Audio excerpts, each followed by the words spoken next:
What's up? It's your boy Ashdashes here. If you've been following this channel for far too long, you might know that I've been trying to make a good rabbit farm in Minecraft for a long time. Now, pretty easy to do. Look, you have a bunch of rabbits, you have some carrots, and then you want to harvest your rabbits. So, you take some out, and you kind of like make sure to feed the rabbits carrots to get more rabbits, and then when you have too many, you start taking them out with the sword.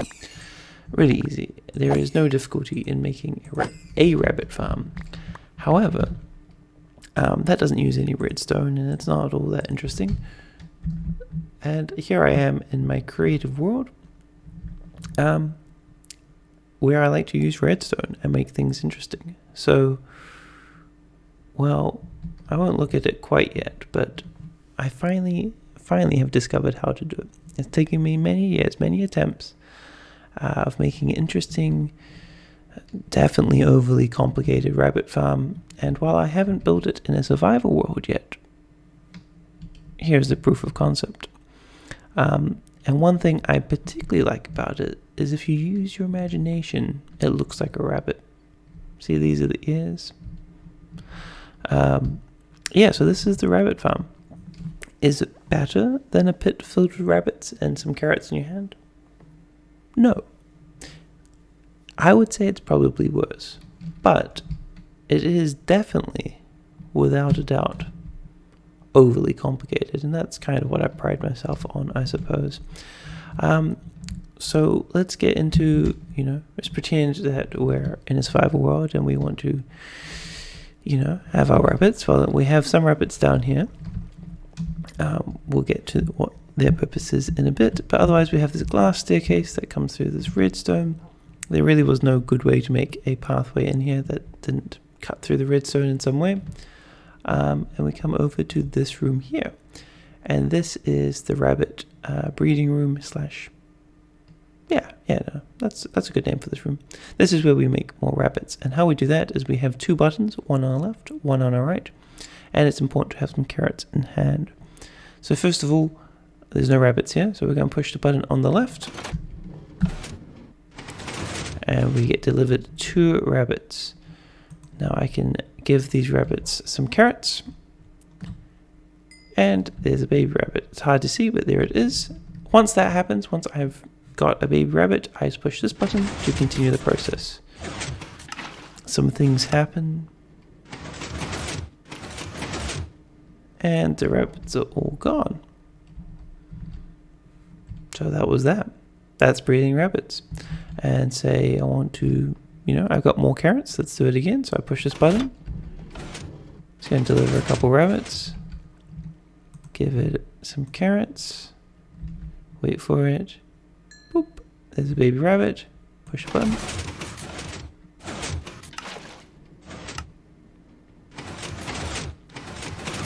And the rabbits are gone again. So, what's going on? I'm not getting any rabbits. I'm just seeing some rabbits and they're taken away. So let's take a closer look at how this works. But before we go any further, to finish this hypothetical situation where we're testing this out, the final step to this rabbit farm is you come down here and you just take out the extra rabbits, just like that. And collect the things down here. Get lots of rabbit feet, especially if you used a looting sword. Which is why, and rabbit feet, that's why you have to kill them yourself. You can't just let them fall to their death. Hence the water. Alright, so let's take a step back and see what is going on in this wonderfully rabbit-shaped farm. If you use your imagination. Well, let's start with where our rabbits are. So other than that pit of rabbits where you go down and kill them, here we have our stacks of rabbits. So over here we have on the left our adult rabbit, and over here we have our freshly made baby rabbit. At some point, give it some time, it will also grow up and be an adult bunny, and it will stay in the minecart. And if you come all the way down to the bottom of the stack, we have adult bunny rabbit and adult bunny rabbit just sitting and waiting. They are sitting on these iron trapdoors that when a very quick pulse is given to them, the trapdoor will open and then close, letting through exactly one minecart. And it will do that on both sides, releasing the rabbits. So what happens at the very beginning over here when I push this button is it sends a signal down there with a monostable circuit to send a single pulse, quickly releasing one rabbit on each side. Those rabbits come down these powered rails and come to, if you can see there, a activator rail which kicks the rabbit out. Now I've enclosed the space so that there's very few options for where the rabbit can go. The rabbit can end up on these tracks, but if it doesn't have to, it'd rather not. And if I look right there, there is a glass block. Right next to the activator rail, there's a glass block. So when the rabbit in the minecart hits the activator rail, the game sees this as a valid spot, better than any other possible spot it could go to, and so it puts the rabbit on that block. And it does the same thing on the other side. Now on that same button press, when I pressed it there, that's what sent off the minecarts. It also sends a pulse into this just a long repeater chain. Just a little bit of delay, give enough time for the bunny rabbits to end up on those glass blocks. And then we have another monostable circuit to give a very quick pulse to this sticky piston. And what that does is it moves this redstone block over here, powering this redstone, which activates both of these observers, which gives a very quick pulse to both of these pistons down here. Now there is something funky going on with this observer. It uses a piston to activate another piston. For redstone reasons, it's useful to do that. And it's not required on this side, and it has something to do with that second piston down there, but let's not get into the nitty-gritty. Point is, a signal is put there to move these glass blocks. At that point, both rabbits will end up on these tiles. And also these glass blocks right here won't be there, which makes it easier for me to reach the rabbits with the carrot, because that glass won't be in the way. And that's the first part of this farm. You have your rabbits, you push a button, it delivers the rabbits, and there's a bit of redstone to make that happen. Then I, the player, have to interact. I have to give the carrots to the rabbits so that they make a baby rabbit. And then we will get to what we do with the other button. The other button has, I would say, a lot more interesting stuff going on. So let's have a look. It is this block right here. And the first thing we see is it sends a signal just straight to this piston that pushes these slime blocks and redstone block right back to where they started. So it unpowers this redstone, which triggers the observers again and sends a single pulse to those sticky pistons, putting the glass blocks back in place. So it kind of resets everything we did with the first button. But the redstone line also triggers this sticky piston, which momentarily extends this redstone block, which powers all this redstone. Now that I look at it, I could have just connected the redstone like that, but pistons, right? I haven't made any attempts to simplify this redstone, but it definitely could be simplified. So these big stacks of observers we'll get to shortly.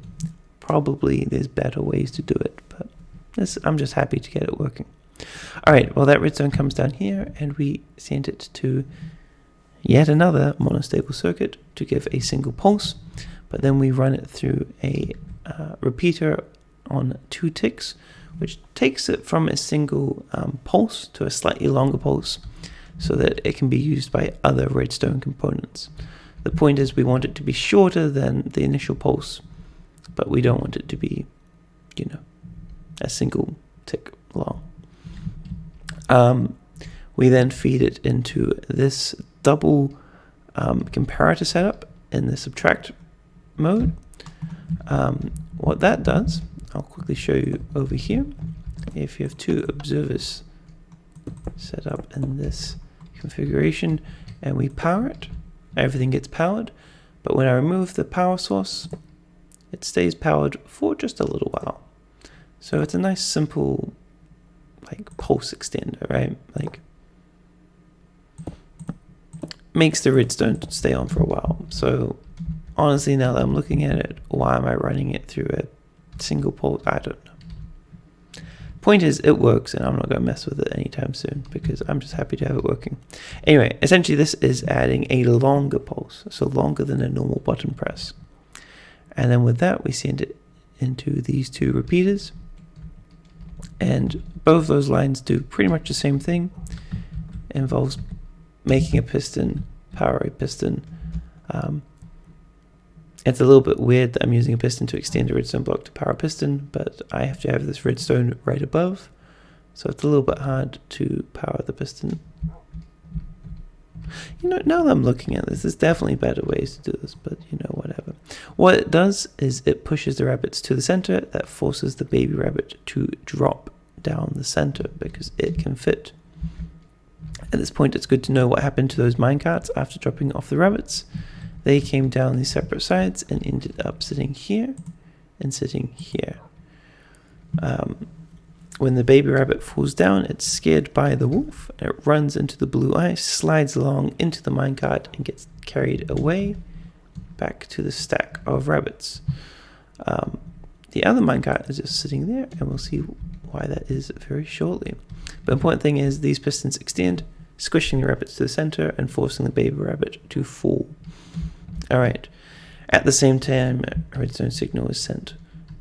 Oh, actually, no, over here is what happens next. So there's a little bit of delay to give the rabbits time to fall and get squished. And then we take this redstone signal to this piston to trigger this observer to power this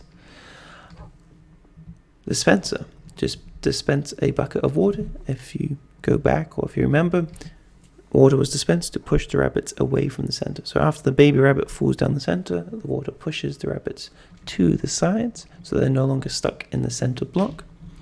And the setup kind of makes it trigger twice, one to dispense the water, and then when this redstone turns off, one to retract the water.